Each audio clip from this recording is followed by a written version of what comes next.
ဒီနေ့စနေနေ့ညပွဲစဉ်တွေမှာအကြိုက်ဆုံးပွဲစဉ်၄ပွဲရှိပါတယ်အကြိုက်တူရင်လိုက်စော့ကြည့်လို့ရအောင်၄သင်းပေါင်းအဖြစ်ရွေးချယ်ပေးပါမယ်ပထမဆုံးပွဲစဉ်အဖြစ်ဒီနေ့ည9နာရီမှာကစားမယ် Aston Villa နဲ့ Nottingham Forest တို့ရဲ့ပွဲပါဒီပွဲမှာ Ancient Aston Villa က1ပေါင်း90အထိကြေးကြောပေးထားပြီးတော့9ပေါင်းကြေး3ပေါင်း80အထိပေါက်ကြေးဖွင့်ထားပါတယ်စတဲ့ကြေးထက် body ကြေးအနည်းငယ်ကျသွားတာတွေ့ရတယ်နောက်ဆုံးပွဲမှာ Aston Villa ကနိုင်ပွဲဆက်နေမှုရပ်တန့်သွားပေမဲ့အိမ်ကွင်းနိုင်ပွဲဆက်နေတဲ့စံချိန်ကိုထိန်းသိမ်းဖို့တော့စ조사ခွင့်ရှိသေးတယ်ဒီလိုအသင်းအတွက်1ပေါင်း90 body ကြေးကပြော့တယ်ထင်ရပေမဲ့ Fulham ဘုံပေါက်တို့နဲ့တွေ့ဆုံချိန်မှာတော့လက်ရှိကြေးဝန်းကျင်မဲ့ Aston Villa ကပေးခဲ့တာမို့လို့ဖြစ်တဲ့နဲ့ body ကြေးဖွင့်လှစ်မှုပါ Forest ကတော့နောက်ဆုံး3ပွဲဆက်တိုက်ရှုံးပွဲကြုံတွေ့ထားပြီးတော့ရလဒ်ပိုင်းပြန်လည်ကျဆင်းလာတာမို့လို့အဆင့်ဆက်ခွန်မှာပဲရပ်တည်နေတဲ့အသင်းမှာလက်ရှိပွဲစဉ်မှာ Villa စီကတရေတမတ်ရယူနိုင်မလားကြည့်ရမယ်ဒီပွဲမှာ body ကြေးကဖြစ်တဲ့အနေအထားမှာရှိပေမဲ့9ပေါင်းကြေး3ပေါင်း80ကအနေငယ်ပြော့နေတယ်နှစ်ဆကစားခဲ့တဲ့ Premier League ၄ပွဲလုံးဂိုးအောက်ခဲ့တဲ့အချက်ကြောင့်လည်း9ပေါင်းကြေးကျဆင်းနေတာဖြစ်နိုင်ပေမဲ့ထူးခြားချက်က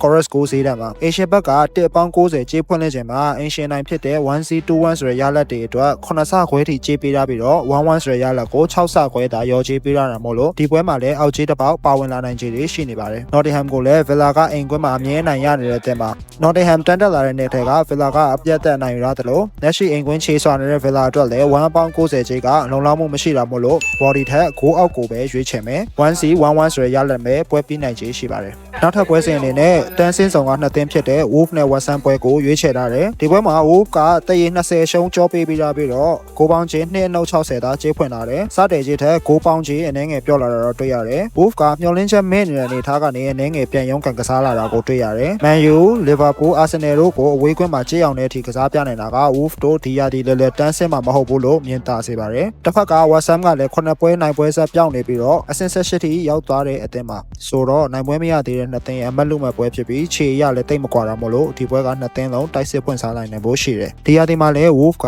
West Ham နဲ့ Carabao ဖလားပွဲမှာတွေ့ဆုံမှုပြီးတော့ 3-2 နဲ့အနိုင်ရခဲ့တာမို့လို့ဒီရာဒီမှာ Wolf အတွက်ပထမဆုံး Premier League နိုင်ပွဲကလည်းဒီပွဲစဉ်မှာဖြစ်ပေါ်လာနိုင်မလားစောင့်ကြည့်ရမှာပါ Wolf ကတန်းစင်းဆောင်3သင်းဖြစ်တဲ့ Burnley Leeds နဲ့ Nottingham တို့နဲ့တွေ့ဆုံစဉ်တုန်းကလည်းဂိုးတွေပြန်ပေးခဲ့ရတာမို့လို့ဒီပွဲမှာ West Ham ဘက်ကလည်းဂိုးရလာပွဲရှိနေတယ်အပြန်အလှန်သွင်းဂိုးတွေမြင်တွေ့ရနိုင်တဲ့ပွဲဖြစ်ပြီးအနိုင်ရှုံးပြေပေါ်အောင်ကကြမှာမို့လို့1-1ဆိုရ result နဲ့ပဲပွဲပြီးမယ်မထင်ပါဘူး 2-1-1-2 ကိုပဲမျှော်လင့်ရတာမို့လို့ဂိုးပေါ်ကိုစားရွေးချယ်စေချင်ပါတယ်တတိယပွဲစဉ်အနေနဲ့ဘုံမောင်းနဲ့အာဆင်နယ်ပွဲကိုရွေးချယ်ပေးချင်ပါတယ်ဒီပွဲမှာဧည့်သည်အာဆင်နယ်ဘက်က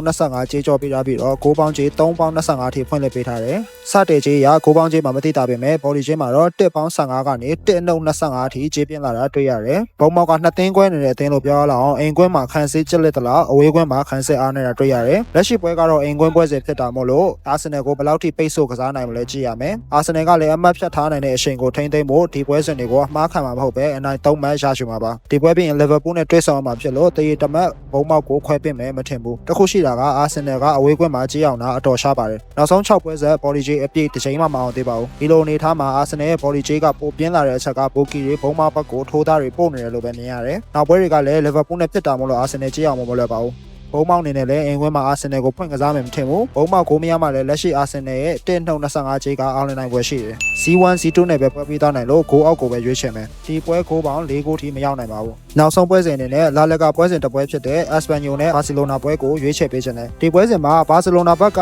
body ကြေး1-35ကြေးကို3-40ဂိုးပေါင်းကြေးနဲ့ပြန်ကာထားတယ်စတဲ့ကြေးမှာ Barcelona က1တီတာပေးခဲ့တာမို့လို့ body ကြေးအတော်လေးပြင်းလာပါတယ် Espanyol ကလည်းလက်ရှိမှာအဆင့်5ထိရပ်တည်နေပြီးအိမ်ကွင်းကစားကလည်းအတော်လေးကောင်းနေတယ်လက်ရှိမှာလည်း5ပွဲဆက်အနိုင်နဲ့ပုံစံကောင်းရနေချိန်မှာဘာစီကတော့လူမဆောင်ရင်တော့တိုက်စစ်ကထပ်မြက်နေသေးပါပွဲစဉ်18ပွဲကစားပြီးချိန်မှာရာ9 50ဂိုးဆိုရယ်ကိုသွင်းရကအတော်လေးအားရစရာကောင်းနေတာမို့လို့ Espanyol အိမ်ကွင်းမှာတေကစားပြနိုင်ဖို့တော့မလွယ်ဘူး Espanyol ကဒီရက်ဒီမှာအဆင့်5ထိရောက်နေတဲ့အချက်ကခြေသူအသင်းတွေကိုအနိုင်ကစားပြနိုင်တာကြောင့်ပါအဆင့်6အတွင်းမှာကြံလေးသင်းမှာ Real Villarreal Betis တို့ကိုရှုံးနေတာပြီးရာဒီဆကခြေကျနေတဲ့ Atletico ကိုပဲနိုင်တာမို့လို့ဒီ Barcelona နဲ့ပွဲမှာလည်းရှုံးနေဖို့ပဲလားလာများတယ်ဒါဆိုရင်ဘာစီ2ဂိုးပြတ်ပါမလားတွေးကြရှိတယ်အင်းနဲ့တွေနဲ့ချင်း Espanyol ဂိုးလောက်ထိခြေစွမ်းမတောင့်တင်းခင်ကအဝေးကွင်းမှာ1-30ဝန်းကျင်ကြေးပေးနေကြပါဒီနေ့လိုခြေစွမ်းတောင့်တင်းလာတဲ့အချိန်မှာတော့ဘာစီအနေနဲ့စတဲ့ကြေးဖြစ်တဲ့1တီလောက်နဲ့ပဲကြေးကရက်တန်းနေပါလားဒီလို body ကြေးပြင်းလာတာဘာစီလိုနာကြေးအောင်ပွဲရှင်းနေတယ်လို့ပဲမြင်တယ်ဇာတ်ထိပ်ပိုင်းကအသင်းနဲ့တွေ့ရရှုံးနေတဲ့ Espanyol ကြောင့်ဒီပွဲတော့ဧည့်သည်ဘာစီလိုနာကိုပဲရွေးချယ်စေချင်ပါတယ်ဘာစီလိုနာက2ဂိုးပြအောင်ကစားနိုင်မယ်လို့ယုံကြည်တယ်ဘာစီလိုနာ body ပါ